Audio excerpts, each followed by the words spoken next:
Grazie, grazie molte, thank you very much. So I'd like to thank Meg Ryan for being with us. Thank you very much.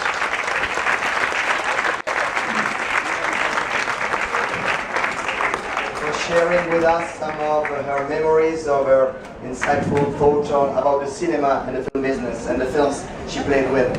I also would like to thank Nina Rote for moderating this conversation, and I'll give you the microphone. Thank you very much. Thank you, Pat. So, the woman to my left embodies the quintessential girl next door. She's the woman all women want to be friends with, and all men want to take home to their mother. And yet her acting roles and the way she's made her choices professionally has been anything but safe, especially in the second decade of your career. So I wanted to give another round of applause to the Leopard Club winner, Meg Ryan.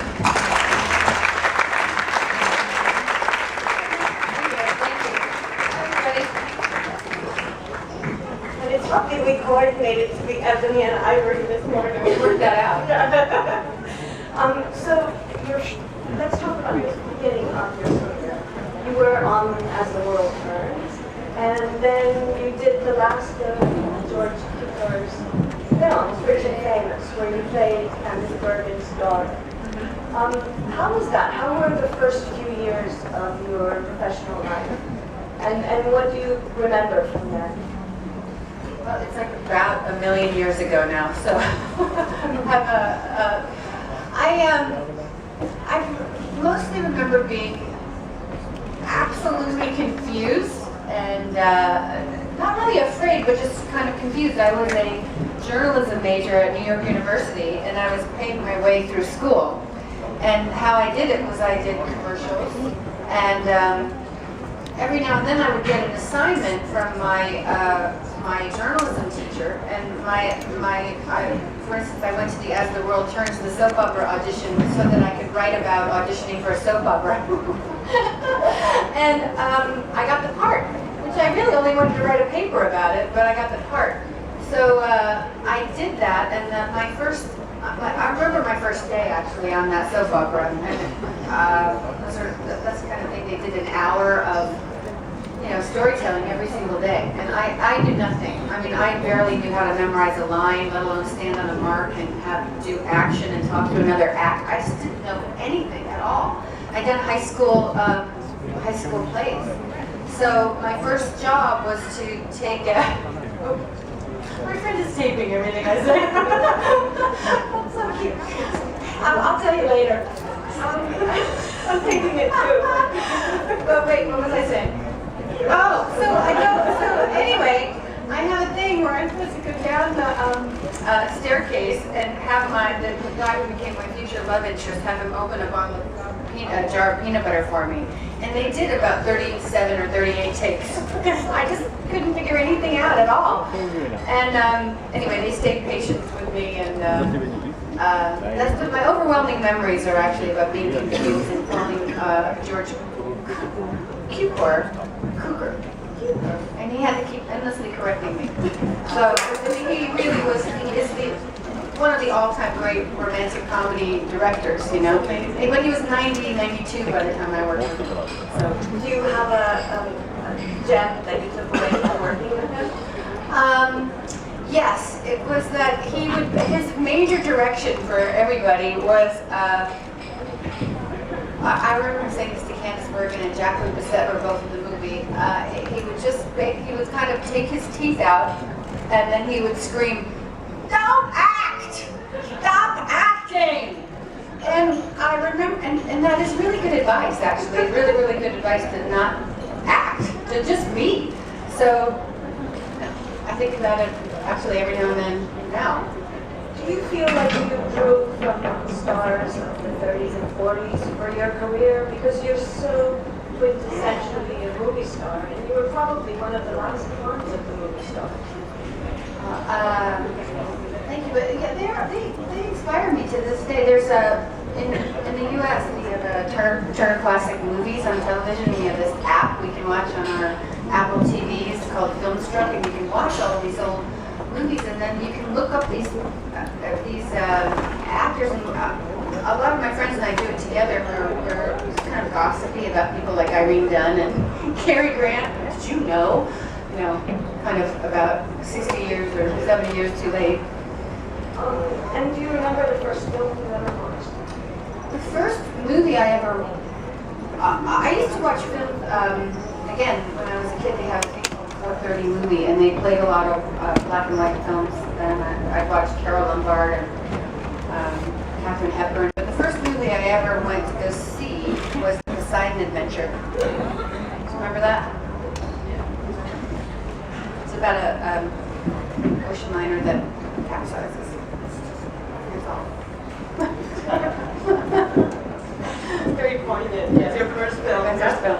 And then in 1989 comes Rob Reiner's When Harry Met Sally. After a few other great films like Top Gun, Inner Space, The Presidio, and you're there acting with Billy Crystal. What do you remember from that experience? How were you cast for that? I auditioned. I auditioned, and it's a miracle I got that part. Again, I just didn't know anything. I had done Top Gun, and from there, there's a time in your life, I always tell my son, who's an actor too, where you kind of make a profession out of auditioning.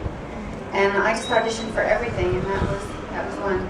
And we rehearsed quite a bit on that movie, and we read through the script quite a bit. So it was a really great bar to set in my career. It was a great experience to have, because we had 2 or 3 weeks where we just went through the script endlessly, and we improvised around, and they added some of the things to the script. And so, Talk about the script, and of course, it's a script by the late great Nora Ephron. And that film, you know, there's the quintessential deli scene.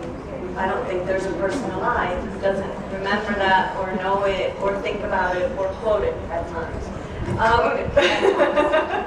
So, I know I do. So, what do you remember your directions were from Rob Reiner? And what was it like to film such a, sort of, for the normal human being, kind of embarrassing scene? yes. Yeah. Well, I got myself into trouble that way, because one of the things about the script was that Sally was funny because of how she behaved. She was behaviorally funny. She didn't really have punchlines. It's sort of how she did things rather than the payoff punchline. Because Billy was such a great comedian, he had those things. So initially, the scene was written as the two people talking about how women fake orgasms. And so because Sally was a behavioral, like, had to be funny that way, I suggested that I just do one. It was kind of like, I just made my own problem, I guess. But the day we shot was mostly about how nervous Rob was, the director, Rob Reiner, to have his mother be in the scene.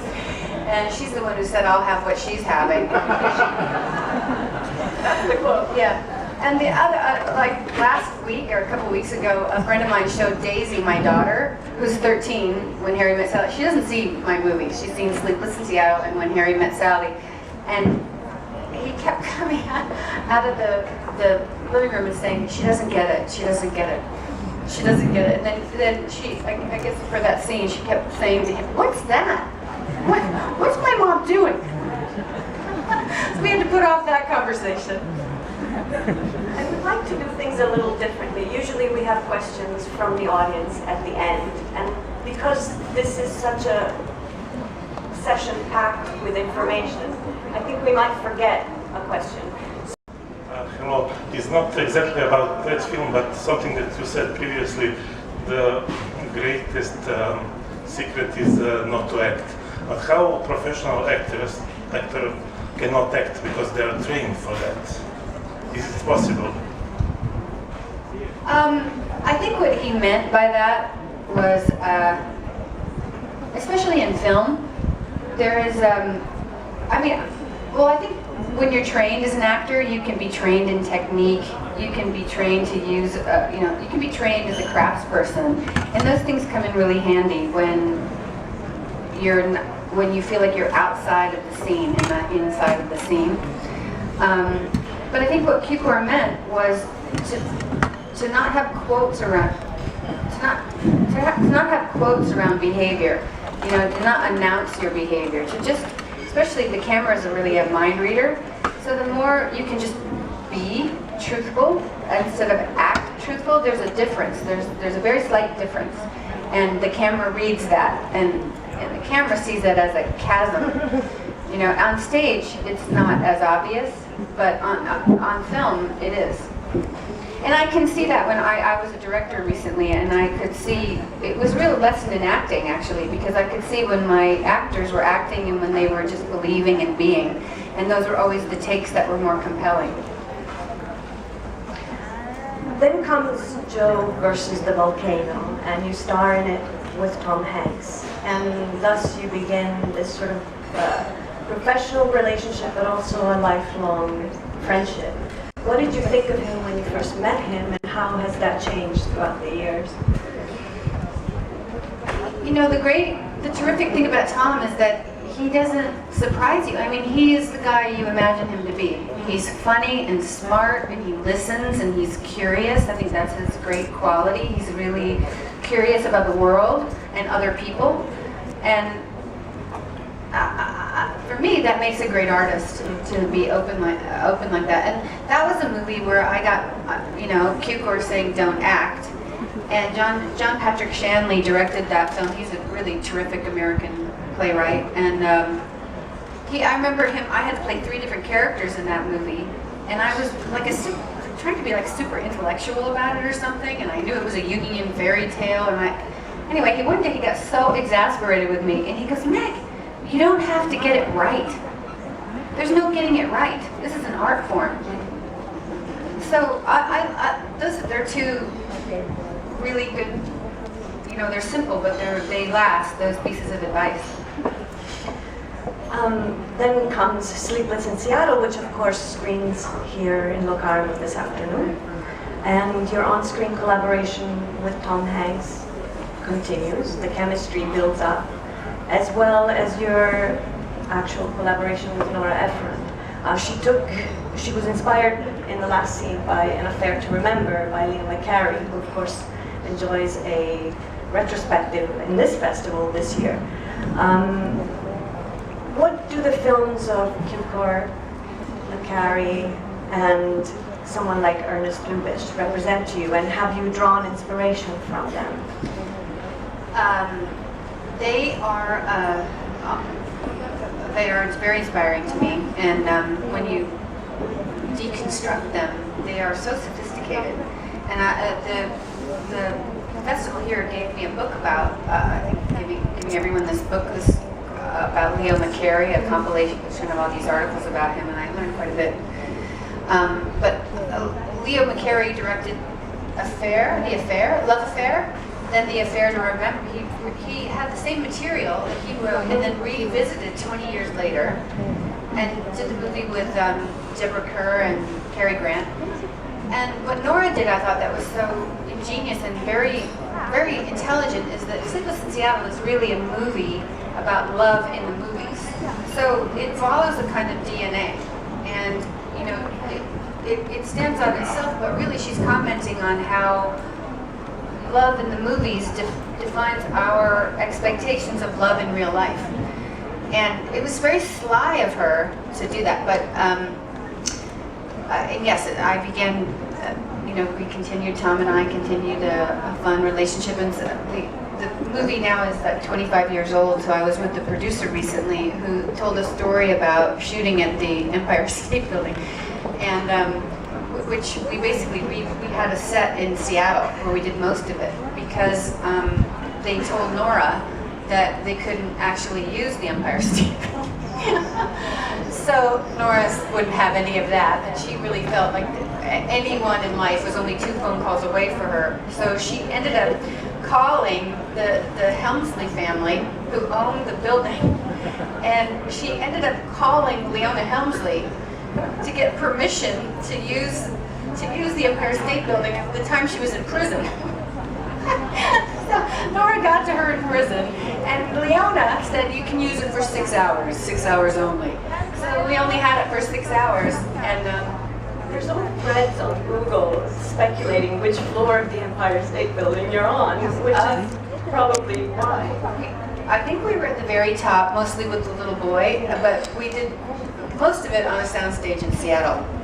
What was it like to play a romance that happens mostly where the object of your romance is not on screen with you at the same time as you, or on screen but is not in the same room as you? Yeah.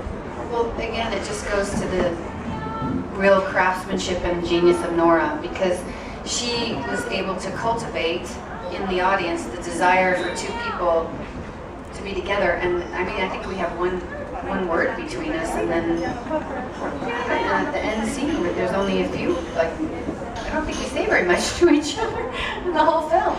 So that's really Nora Ephron.